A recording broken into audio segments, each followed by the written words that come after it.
Good morning, good morning. I don't know if this is going to affect your sound, and I've been going to cover up some of these mics here. What's up, Dylan?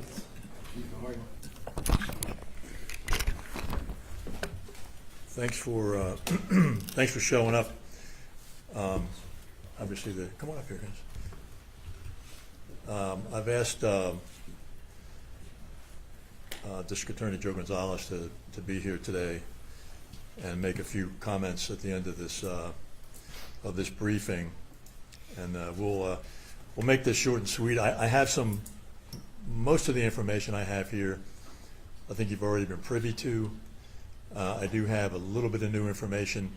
The information I'm going to give you, I will answer questions to clarify, but I'm not going to go into a lot of detail about anything else, simply because this is an open investigation and we still have a lot of work to do. So again, my condolences to the families of Savannah and Matthew. By now everybody's aware of the incidents, so I'm not going to spend a lot of time rehashing facts that are already known, but I will go over them high level.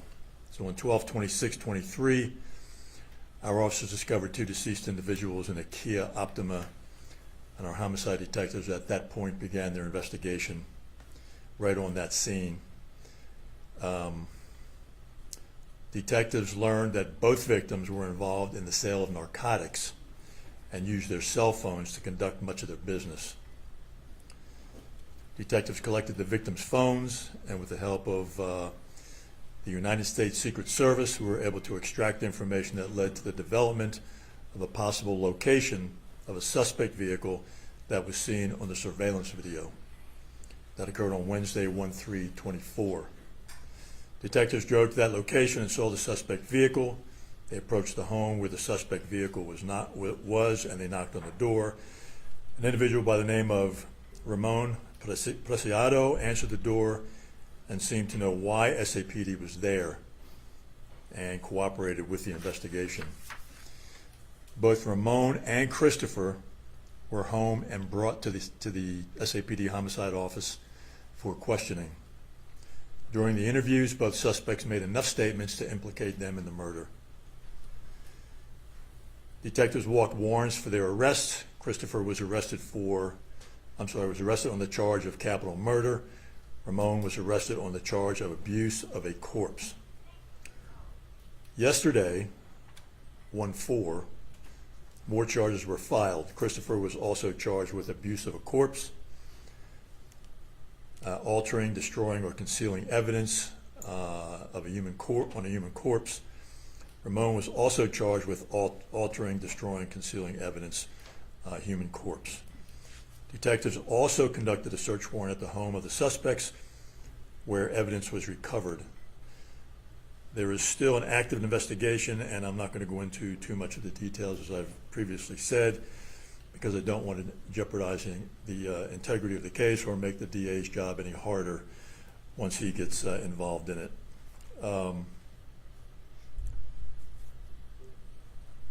The final piece of information I have for you is that the gun believed to be the murder weapon has been recently recovered from the suspect's home, and we'll share that with you.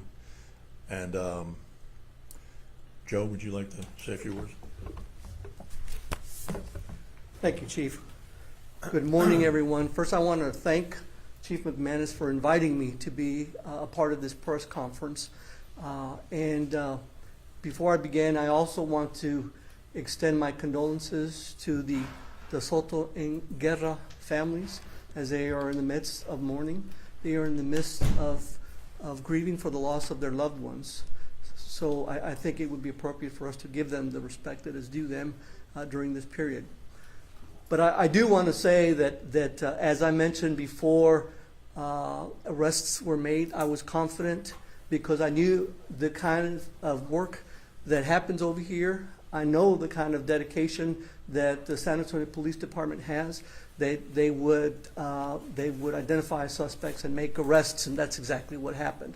So I want to commend Chief McManus. I want to commend the entire command staff And I especially want to call out the lead homicide detective for doing an outstanding job. I'm sure as typical, he may have had others assist him, but I know that his team was working around the clock, and it made a difference because we always want to formulate a suspect as soon as possible. We always want to identify someone who is a perpetrator of a crime as soon as possible, and that happened here. So again, my gratitude to the entire department and specifically to the detectives that were involved in this case.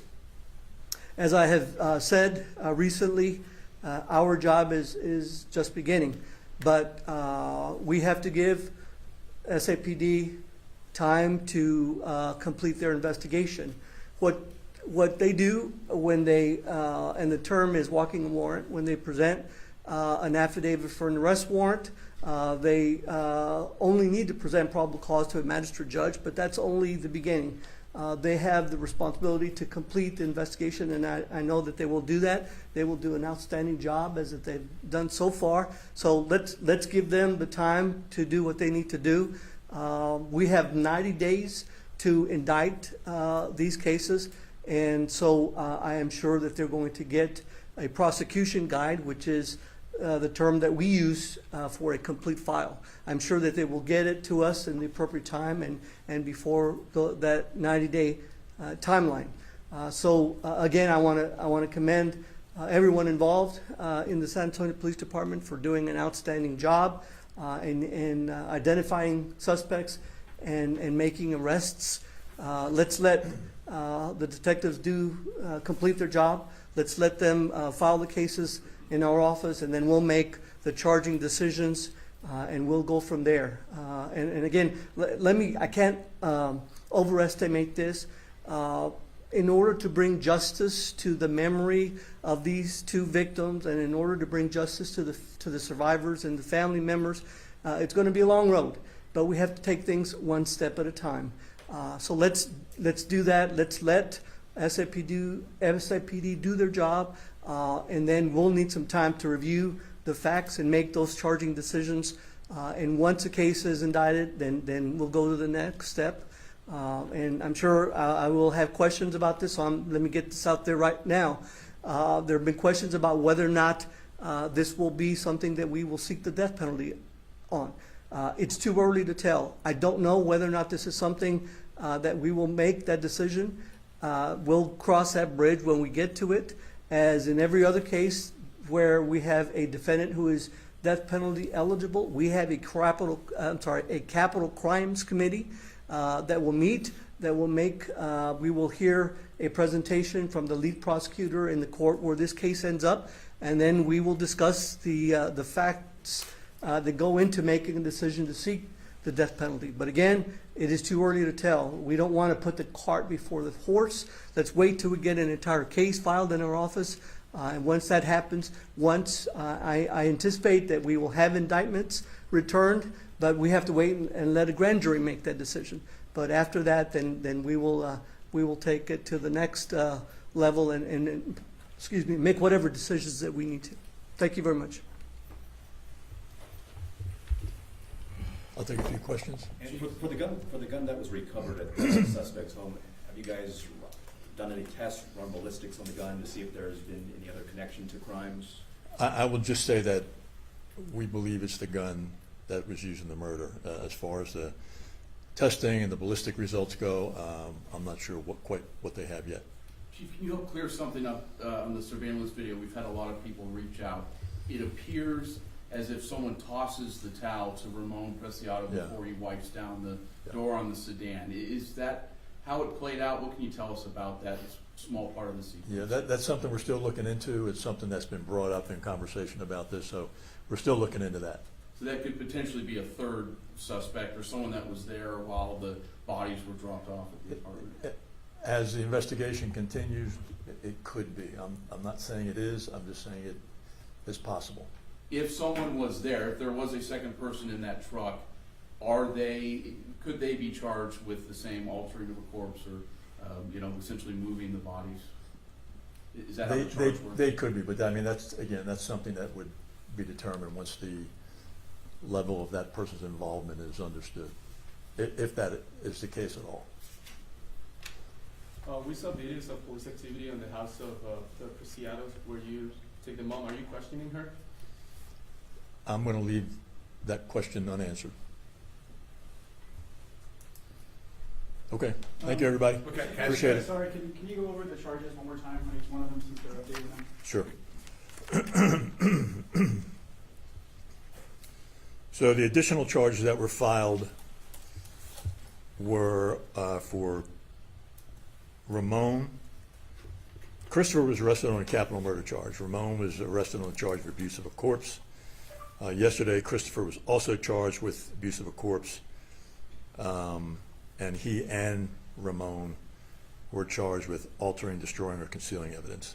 And as far as the capital murder charges, would it be 1, 2, or 3? Do you know about how many charges that Christopher would face? I- It involves all of that. Okay. Government covers it all. Okay, and any further questions you have, you might want to just refer to the affidavit, arrest affidavit. Okay. Fiscal, ¿en español nos puede dar unas palabras? Claro que sí. Pues estamos aquí para hablar con respecto del caso que se trata de las víctimas, la señora Soto y el señor Guerra, Savannah Soto y Matthew Guerra. Quiero decir que le agradezco mucho a los miembros de la policía, del departamento de SAPD por el trabajo que han hecho, porque pudieron identificar sospechosos en este caso rápido, y es una cosa muy positiva para nosotros. Y hay un requisito que ellos tienen que presentarnos el expediente, ¿verdad? Los hechos del caso, para que nosotros podamos revisar esos detalles y luego hacer la decisión cómo vamos a cargar a estas personas formalmente con lo que se dice un indictment. Vamos a tener que esperar hasta que presenten todo. Más o menos se tiene que llevar de cabo antes de 90 días.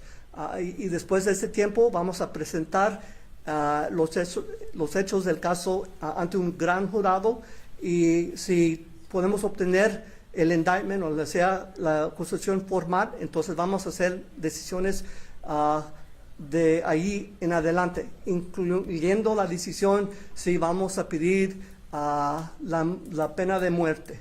Pero vamos a tener que seguir con mucho cuidado, ¿verdad? Y vamos a empezar con ese paso y luego vamos a hacer las decisiones.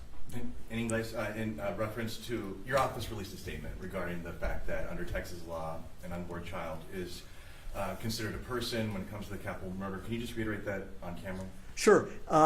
Clearly, we have enough to charge Christopher with Preciado with capital murder because we have 2 adult victims. But under Texas law, when an unborn child, and it's under whatever period of gestation, is that unborn child is considered a person under Texas law for purposes of including an unborn child as an additional count for capital murder. We have every intention, of course, Chief McManus, actually, the sergeant made a comment that they intend to file 3 charges listing 3 victims. We have every intention of including the unborn child as an additional count for capital murder. But again, we'll have to wait and see when the case is filed. But that's correct. We can charge someone with additional count. And while you're asking the question, let me clarify, because it's already been asked, why the father, Ramon Preciado, is not charged with capital murder. Someone can be charged with murder if that person is directly responsible because that person either intentionally or knowingly caused the death of the individual, or that person can be charged as a party to a murder. But under Texas law, the only way that someone can be charged as a party is that person has to aid, assist, encourage, or abet the commission of the offense intended. As far as we know, there is no evidence to indicate that the father was involved in the murder. Now, that may change as this case develops. The detective is going to continue his investigation. If there's at some point some evidence that the father was in fact involved in the murder, then that can change. But I know there is a common conception that when someone is an accessory, in fact, that we can charge him. But he has to be more than an accessory, in fact, under Texas law. We have to be able to prove that he was a party to the offense. So again, for now, the only one that's being charged with capital murder is Christopher Preciado. Thank you all.